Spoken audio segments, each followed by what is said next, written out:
So basically आपण हा जो व्हिडिओ बनवत आहोत तर हा व्हिडिओ स्पेशली यासाठी आपण हा बनवत आहोत की भरपूर साऱ्या मुलांच्या क्वेरीज आहेत. कशाबद्दलच्या क्वेरीज आहेत की प्रत्येकाचं ऑब्जेक्शन आहे की सेफ स्कोअर काय आहे, किंवा प्रत्येकाला माहिती करून घ्यायचं आहे की सेफ स्कोअर काय आहे, ट्रेडचं सिलेक्शन कसं करावं, CBT2ची एक्झाम स्ट्रॅटेजी कशी ठेवावी, आणि जे क्वेश्चन्स आपण क्लेम केले आहेत त्याच्याबद्दल काय होऊ शकतं. ओके, सो त्याबद्दल आपण हा आज व्हिडिओ बनवत आहोत. तर यामध्ये बघा, पहिली गोष्ट मी तुम्हाला सांगतो की CBT1 ही जी एक्झामिनेशन होती तर CBT1 मध्ये मोस्ट ऑफ दी जे क्वेश्चन्स होते हे खूप जास्त सोपे होते. पर्टिक्युलरली दोन सेक्शन जर बोललं तर एक होता मराठी सेक्शन आणि एक होता पहिला aptitude and reasoning section. So हे जे दोन सेक्शन होते तर हे खूप जास्त सोपे होते. आपण याच्याबद्दलचा इन डिटेल्स व्हिडिओ आपण आपल्या यूट्यूबला पण आपण अपलोड केलेला आहे. सो तो पण तुम्ही एकदा बघू शकता. आणि दुसरी गोष्ट, सेफ स्कोअर हा CBT1 वरनं आपण सांगू शकत नाही, तरी पण याबद्दल मी दोन गोष्टी बोलणार आहे. फर्स्ट, जे कोणी मुलं खूप दिवसापासून नॉन टेक्निकल स्टडी करतात, फॉर एक्झाम्पल MPSCचे काही स्टुडंट असतील किंवा नॉन टेक्निकल स्टडी करणारे बाकी स्टुडंट असतील, बँकिंगचे असतील किंवा व्हॉट एव्हर जे काय असतील ते, की they are from mechanical background, जे मेकॅनिकल बॅकग्राऊंडचे आहेत, तर अशा विद्यार्थ्यांचा स्कोअर 90 अबोव आहे. 90 अबोव आहे, ठीक आहे ना. भरपूर साऱ्या मुलांचा स्कोअर 90 अबोव आहे. कोणते मुलं? जे MPSC किंवा बँकिंगचा स्टडी करत होते अशा मुलांचा. ओके, सेकंड थिंग, जे मेकॅनिकल बॅकग्राऊंडचे आहेत, जे टेक्निकलचा स्टडी करत आहेत किंवा जे नवीन स्टुडंट आहे की जे कोणता स्टडी करत नाहीत, अशा भरपूर साऱ्या मुलांचा स्कोअर 65 to 90 या दरम्यान आहे. 65 to 90 या दरम्यान भरपूर साऱ्या मुलांचा स्कोअर आहे की जे मुलं एकतर टेक्निकल बॅकग्राऊंडचे आहेत किंवा फ्रेशर्स आहेत किंवा ज्यांना अजिबात काही माहिती नाही एक्झामबद्दल, असे भरपूर मुलं 65 to 90 या रेंजमध्ये आहेत, जे MPSCचा स्टडी करत आहेत किंवा ज्यांनी खूप बँकिंगचा स्टडी करत आहेत. सो असे जे मुलं आहेत ते 90 अबोव आहे. आता मी तुम्हाला दोन्ही गोष्टींचं या ठिकाणी कंपॅरिझन सांगतो. जे मुलं MPSCचा स्टडी करतायत किंवा जे मुलं बँकिंगचा स्टडी करतायत किंवा ज्या मुलांचा स्कोर 90 अबोव आहे, यातले खूप रेअरेस्ट ऑफ द रेअर असे मुलं असतील की जे टेक्निकली ते गोष्ट करणार आहेत का, ते पण तुम्हाला सांगतो. बँकिंगच्या भरपूर सारे एक्झामिनेशन लगेच इमिजिएटली नेक्स्ट मंथमध्ये आहेत. बँक POच्या भरपूर सारे एक्झामिनेशन नेक्स्ट मंथमध्ये आहेत. सेकंड थिंग MPSCची पण आता नेक्स्ट 8 तारखेला एक कंबाईन PSI STI ASOची एक PSIच्या खूप साऱ्या जागा आहेत, 650+ जागा आहेत, अशी एक ॲडव्हर्टाइजमेंट पुढे आहे. सो मुलं बघा, ज्या मुलांचा स्कोर आलेला आहे आणि जे मुलं 2-2 वर्षांपासून फोकस्ड आहेत त्यांच्या PSI STI ASOवरती किंवा बँकिंगवरती फोकस्ड आहेत, असे मुलं त्यांचा मेन फ्लो सोडून टेक्निकलकडे येतील का, हा एक पायाचा पहिला प्रश्न. आणि दुसरा प्रश्न बघा, दुसरा एक मी पॉईंट या ठिकाणी माझा मांडतो आहे. सेकंड थिंग, की जे मुलं ऑलरेडी टेक्निकलचा स्टडी करत आहेत तर त्या मुलांना इकडे टेक्निकलचा स्टडी करणं सोपं आहे. सो दोन्ही पण गोष्टींचा तुम्ही या ठिकाणी तुलनेने अभ्यास करा. सो CBT1 हा बेनिफिशियल कुणालाच नाही आहे. CBT2 जो मुलगा CBT2चा चांगला स्टडी करेल आणि CBT2 वरती जास्त फोकस करेल, CBT2 मध्ये मॅक्सिमम मार्क्स मिळवेल, तो मुलगा लिस्टमध्ये असेल. त्यामुळं CBT1चा सेफ स्कोअर काय असं काही नाही. ठीक आहे, सपोज मला 110 मार्क्स आहेत, मला CBT1ला 110 मार्क्स आहे आणि मी CBT2चा स्टडीच नाही करणार आहे, कारण मला नेक्स्ट माझी कंबाईन एक्झामिनेशन आहे PSIची STIची ASOची. सो CBT2 जर मी चांगला करत नाही तर मला इकडे 90 काय 100 काय 110 जरी आले तरी काही कामाचे आहेत का ते? नाही. त्यामुळं जे मुलं खरंच रेग्युलरली स्टडी करणारे आहेत, सो CBT1ला तुम्ही आता CBT1चं माझं म्हणणं विचार पण नाही केला पाहिजे. ठीक आहे, CBT2ला जो परफेक्टली जे 40 क्वेश्चन आहे, जे प्रॉपरली प्रिपेअर करेल, 40 पैकी जास्तीत जास्त मार्क्स घेण्याचा प्रयत्न करेल, 40 क्वेश्चनपैकी जास्तीत जास्त बरोबर आणण्याचा प्रयत्न करेल, तो मुलगा या ठिकाणी आपण काय म्हणू शकतो, परफेक्टली ही जी स्ट्रॅटेजी आहे, ही स्ट्रॅटेजी परफेक्टली इम्प्लिमेंट करून नक्कीच ही जी पोस्ट आहे ITI इन्स्ट्रक्टरची ती मिळवू शकतो. सो पहिली गोष्ट तुमची क्लिअर झाली. सेफ स्कोअर ही कन्सेप्ट नाही. सेफ स्कोअर ही कन्सेप्ट CBT1 मध्ये नाही. मी तुम्हाला रेंज पण सांगितली आहे, 65 to 90. जे मुलं काय करत आहेत, बेसिक टेक्निकल स्टडी करत आहेत किंवा भरपूर साऱ्या मुलांचा स्कोअर ओव्हरऑल स्कोअर 65 to 90 आहे. आणि ज्या मुलांचा नॉन टेक्निकल पार्ट जरा जास्त छान होता तर ते 90 अबोव गेलेले आहेत किंवा ज्यांनी जास्त एफर्ट्स घेतले ते 90 अबोव गेलेले आहेत. पण दोन गोष्टी आहेत, CBT2चा स्टडी करणारे विद्यार्थी बघा काय असतं ना, एक मेंटॅलिटी असते, मी नॉन टेक्निकलचा स्टडी करतोय तर माझी एखादी नॉन टेक्निकल एक्झामिनेशन आली तर मी फॉर्म भरून देतो. ही एक जनरल मेंटॅलिटी आहे, मेन्सचा अभ्यास करो या न करो. ठीक आहे ना. सो आपलं MASच्या एक्झामिनेशनला पण तेच झालं. MASच्या एक्झामिनेशनला सिव्हिल किंवा इलेक्ट्रिकलपेक्षा मेकॅनिकलचं मेरिट जास्त लागण्याचं कारण ते होतं की नॉन टेक्निकल स्टडी करणाऱ्या मुलांनी MASचं एक्झामिनेशन दिली आणि स्कोअर वाढून गेला आणि भरपूर सारे मुलं ॲबसेंट होते. MASच्या मेन्सला भरपूर सारे मुलं गेले नाही. का तर ते MPSCचा अभ्यास करतायत. सो अशीच सिच्युएशन या ठिकाणी पण होण्याची शक्यता आपल्याला नाकारता येत नाही. मी शक्यता बोलतो, ठीक आहे. हां, असे काही बोटावर मोजणे इतकी मुलं असू शकतात की ज्यांनी MPSCचा चांगला स्टडी केला आहे ना, तर ते CBT2चा पण चांगला करत आहेत किंवा करणार आहेत.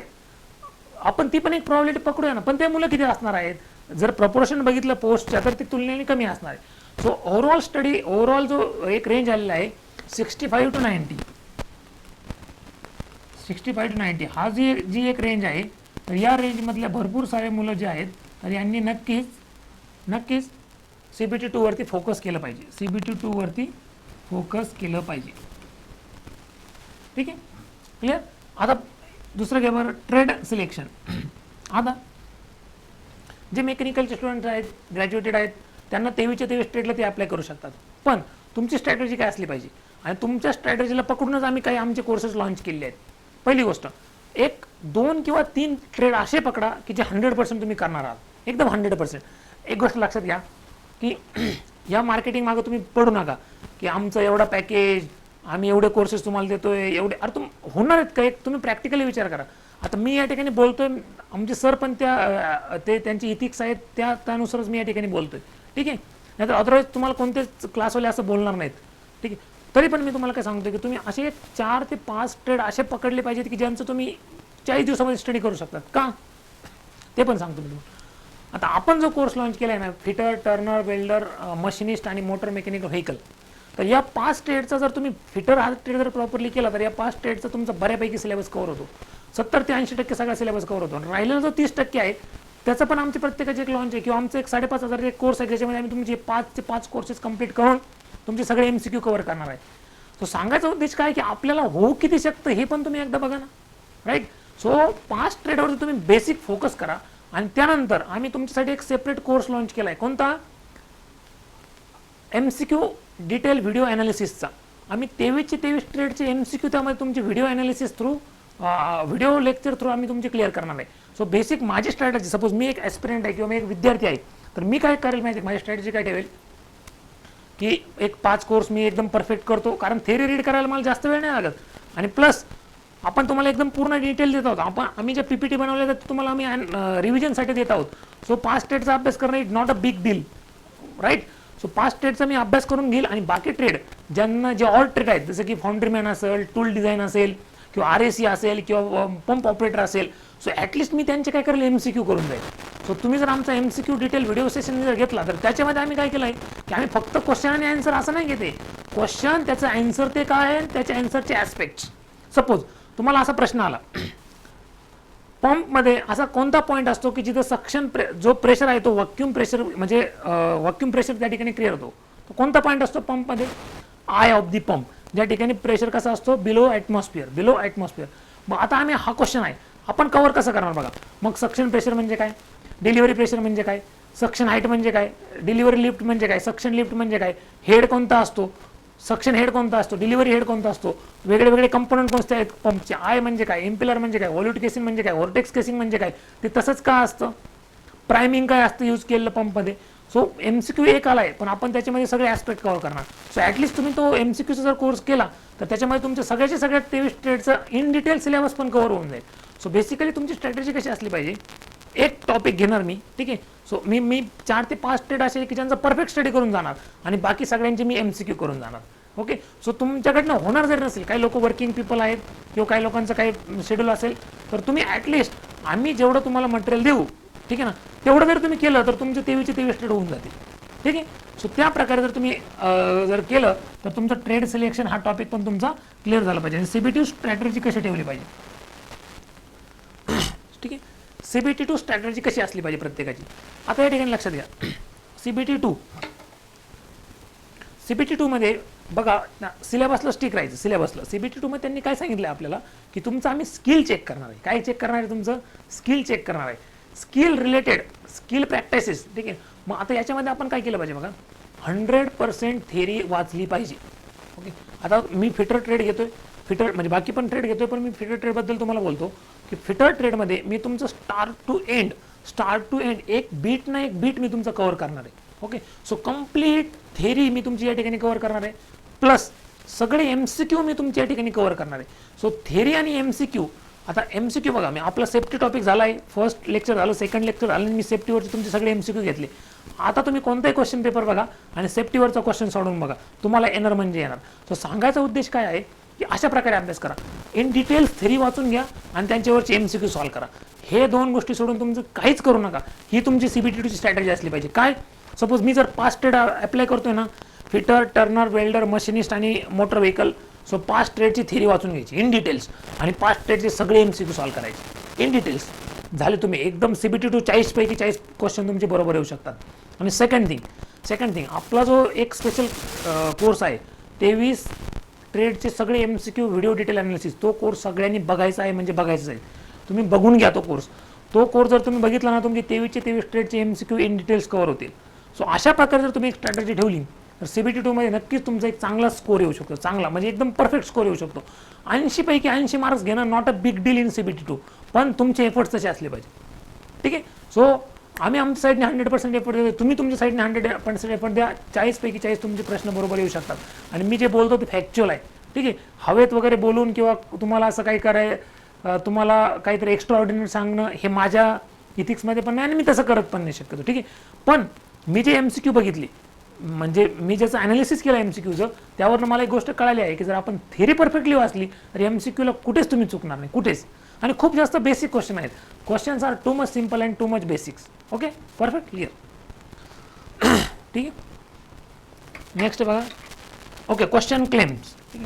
सो तुम्ही जे क्वेश्चन क्लेम केले आहेत बघा, तुम्ही जे क्वेश्चन क्लेम केले आहेत, तर ते जे क्वेश्चन क्लेम केले आहेत, तर त्या क्वेश्चनवरती फायनल ऑथॉरिटी आहे TCS. ओके. सो त्यावरती त्यांना चेंज करायचा की नाही करायचा हे त्यांच्यावरती राहील. आपण आपले रेफरन्सेस सबमिट केलेले आहेत, आपण आपल्या साईडने जे पाहिजे ते सगळे रेफरन्सेस दिलेले आहेत. ठीक आहे. पण फायनल ऑथॉरिटी ती असते. आणि कोणती पण एक्झामिनेशन घेत असताना एक गोष्ट लक्षात घ्या, कोणती पण एक्झामिनेशन घेत असताना त्यांचे जे टर्म्स अँड कंडिशन आहेत त्या पण खूप जास्त इम्पॉर्टंट असतात. की येस, आपण घेतलेलं ऑब्जेक्शन ते चेक करतील, आपण घेतलेलं ऑब्जेक्शन ते बघतील, व्यवस्थित ॲनालाइज करतील आणि त्यांना जर वाटलं तर ते नक्कीच ते आन्सर चेंज करतील. ओके. पण आता ते क्वेश्चन चेंज होतील का नाही होणार किंवा काय होणार, त्यापेक्षा माझं असं म्हणणं आहे की तुम्ही CBT2वरती जर चांगला फोकस ठेवला, CBT2 जर चांगला अभ्यास केला तर नक्कीच तुम्हाला CBT2मध्ये चांगले स्कोर येऊ शकतो. एक गोष्ट लक्षात घ्या, मी फर्स्ट डेपासून तेच सांगतोय आणि तेच रिपीट करतोय की जे एकदम खरं आहे, सिलेबस खूप जास्त सिम्पल आहे, खूप जास्त. म्हणजे एक ग्रॅज्युएट झालेल्या मुलाला किंवा एक डिप्लोमा झालेल्या मुलाला किंवा एक ITI आणि CITI झालेल्या मुलाला हा सिलेबस अजिबात डिफिकल्ट नाही. फक्त सिलेबस खूप जास्त डिटेल्समध्ये दिलेला आहे. तर आपल्याला तेवढं सगळं कव्हर करणं इम्पॉर्टंट आहे. Otherwise syllabus is to much simple. Just तुम्ही गो थ्रू जरी केलं तरी तुम्हाला सगळ्या गोष्टी समजू शकतात, पण त्यातनं ते करणं गरजेचं आहे. ठीक आहे. सो अशा प्रकारे तुम्ही जर प्रॉपरली एक स्ट्रॅटेजी केली तर CBT2मध्ये तुमचा एक चांगल्या प्रकारचा स्कोर या ठिकाणी येऊ शकतो. ठीक आहे. सो आता CBT2 बद्दल तुमचे काही क्वेश्चन्स असतील, CBT2 बद्दल अजूनही तुम्हाला काही प्रॉब्लेम्स येत असतील तर आमचे लाईव्ह सेशन्स आहे त्यामध्ये पण तुम्ही लाईव्ह येऊन आम्हाला कमेंट बॉक्समध्ये विचारू शकता, किंवा एक्झाम स्टडीचं जे आपलं ॲप आहे त्याच्यावरती तुम्ही काही क्वेरीज असतील तुमच्या तर ते आम्हाला विचारू शकतात. आता एक्झाम स्टडी ॲप जे आहे ते तुम्ही सगळ्यांनी डाउनलोड करा. प्ले स्टोअरला एक्झाम स्टडी आपला ॲप दिलेला आहे, त्यामध्ये जाऊन बघा तुम्ही. आपण एक 5,500 एक कोर्स ठेवलेला आहे ज्यामध्ये आपण 5 ट्रेड इन डिटेल्स कंप्लीट करत आहोत आणि त्यांचे MCQ कव्हर करत आहोत. ठीक आहे. आणि फॅकल्टी तुम्ही सगळे फॅकल्टीज आहेत, सगळे फॅकल्टी तुम्ही एकदा चेक करा. सगळ्यांना एकदम वेल एक्सपिरियन्स आहे, प्रॉपरली क्वालिटी कंटेंट तुमच्यापर्यंत जाणार आहे, त्याची तुम्ही अजिबात चिंता करू नका. ओके. सेकंड थिंग, आपण ट्रेड वाईज पण कोर्सेस लॉन्च केले आहेत. Fitter, Turner, welder, motor vehicle vehicle आणि मशिनिस्ट. ठीक आहे. सो असे आपण इन डिटेल्स कोर्सेस पण लॉन्च केले. डिझेल मेकॅनिक पण आपण कोर्स लॉन्च केलेला आहे. राईट. त्यानंतर आपण आपली टेस्ट सिरीज एकदम कमी किमतीमध्ये आपण आपले टेस्ट सिरीज पण या ठिकाणी लॉन्च केली आहे. आणि सेकंड थिंग आणि व्हेरी इम्पॉर्टंट आणि एकदम स्पेशल डिझाईन कोर्स 23च्या 23 ट्रेडचे सगळे MCQ in detail video analysis आपण तो पण एक कोर्स लॉन्च केला आहे. सो अशा प्रकारे जर तुम्ही या सगळ्या कोर्सेसचं जर एकदा ॲनालिसिस केलं आणि प्रॉपरली जर तुम्ही याचा स्टडी केला किंवा तुमचा एक स्ट्रॅटेजी बनवली, आम्ही तुम्हाला याला पण मदत करणार. तुम्ही तुमची पर्सनल स्ट्रॅटेजी बनवा आणि तुम्ही आम्हाला त्याच्याबद्दलही विचारू शकता. का तर बिकॉज ही जी स्ट्रॅटेजी असते ना, इट इज इंडिव्हिज्युअलिस्टिक थिंग. म्हणजे ती प्रत्येकाकडे एक वेगळी असते. असं नाही की मी तुम्हाला असं सांगितलं म्हणजे तुम्ही असंच केलं पाहिजे. ठीक आहे. कारण प्रत्येकाचं एक वेगळं प्लॅनिंग असतं, प्रत्येकाचं एक वेगळं IQ असतो, प्रत्येकाचं एक वेगळी स्ट्रॅटेजी असते, प्रत्येकाचं एक वेगळं नेचर असतं, त्याप्रमाणे तुम्ही ती गोष्ट केली पाहिजे. ठीक आहे. सो तुम्ही एक माझ्याकडनं बेसिक इनपुट जे मी तुम्हाला दिलं आहे ते इनपुट घेऊन प्रत्येकाने प्रत्येकाची एक स्ट्रॅटेजी बनवा. राईट. एवढे पुढचे जे आहेत ना, एक गोष्ट लक्षात घ्या, जर तुम्हाला ह्या 30 दिवसांमध्ये स्टडी करून जर एक 8.5-9 लाख पॅकेजची गव्हर्नमेंटची एक छान पोस्ट की ज्या ठिकाणी तुम्हाला माहिती की तुम्हाला एकदम तुमच्या आवडीचं काम आहे आणि सगळ्यात महत्त्वाचं तुम्ही डील करणार आहात अशा लोकांसोबत की जे आपला देश पुढे घडवणार आहे, अशा लोकांना अशी जर तुम्हाला एक चांगली वेल सेटल जॉब जर 30 दिवसामध्ये एफर्ट्स घेऊन जर भेटणार असेल तर नक्कीच तुम्ही ते एफर्ट्स घेतले पाहिजे. No doubt 100%. काय वाटेल ते होऊ दे बघा. काय वर्क तुम्ही जॉबला असाल तर डायरेक्ट तुमची झोप कमी करून टाका, डायरेक्ट 3 तास झोपा, फक्त जो पूर्ण वेळ आहे पूर्ण यासाठी द्या. शेवटचे तुमच्या आयुष्यातले 30 दिवस आहे, हे जर 30 दिवस जर तुम्ही परफेक्टली जर एफर्ट्स घेतले तर तुमचं लाईफ पुढचं पूर्णपणे चेंज होणार आहे. एवढंच एक गोष्ट लक्षात ठेवा. ठीक आहे. सो या टाईम पिरियडमध्ये व्हॉट एव्हर तुमचे शेड्यूल असेल सगळे डाऊन करून टाका. हां, ही गोष्ट मी मान्य करू शकतो की काही लोक जॉबला आहेत, त्या जॉबवरती त्यांच्या बाकी फॅमिलीज डिपेंड आहेत, त्यांच्या रिस्पॉन्सिबिलिटीज आहेत. Yes, I can understand it. पण तुम्ही अशाही परिस्थितीमध्ये मी तुम्हाला ऑन फ्लोअर ऑन मशीन काम करणारे लोक आहेत की ज्यांनी क्लास 1 पोस्ट काढले आहेत. आपल्याला तर काही नाही, आपल्याला ते सगळं तुम्हाला आम्ही प्रोव्हाइड करतोय, सगळ्या गोष्टी देतोय, प्लस तुम्हाला तुमचे काय करायचे, फक्त तुमचे एफर्ट्स यामध्ये द्यायचे आहेत. ठीक आहे. सो तुम्ही जर तुमचे एफर्ट्स यामध्ये दिले तर नक्कीच या ठिकाणी एक सुंदर रिझल्ट आपल्याला त्यातनं भेटू शकतो. एकच गोष्ट लक्षात ठेवा, if your intentions are pure, if you are sincere with yourself, result is going to be there 100%. मी तुम्हाला एक गोष्ट 100% सांगू शकतो, जर तुम्ही स्वतःसोबत जर लॉयल असाल, स्वतःसोबत जर तुमची लॉयल्टी असेल, तुम्ही सिन्सिअर असाल आणि खरंच जे तुम्ही ठरवलं आहे ते जर तुम्ही केलं तर नेचर बरोबर ती गोष्ट तुम्हाला देतं, म्हणजे देतच. हा माझा खूप मोठा एक्सपिरियन्स आहे आणि मी त्या बेसिसवरती बोलतो. ठीक आहे. सो यामध्ये असं काही नाही, एकदम प्युअर सायन्स यामध्ये. तुम्ही जर एखादी गोष्ट जर 100% जर मागितली ना, 100% ती भेटते म्हणजे भेटतेच. ठीक आहे. ती गोष्ट तुम्हाला 100% ती गोष्ट तुमच्यासाठी बनलेली आहे. एवढ्या नेचरच्या त्या व्हायब्रेशन्सपर्यंत जायचं आहे आपल्याला, त्या फ्रिक्वेन्सीपर्यंत जायचं आहे. येस, मला ही गोष्ट पाहिजे म्हणजे पाहिजे, whatever the things that might be there, मला ही गोष्ट पाहिजे म्हणजे पाहिजे. ह्या जर तुम्ही अँगलनी, ह्या जर फोकसने जर स्टडी केला तर 100% तुम्हाला एक पॉझिटिव्ह रिझल्ट यातनं भेटू शकतो. ठीक आहे. So we are always there to help you out. Thank you very much for today's session. See you in next session. Thank you.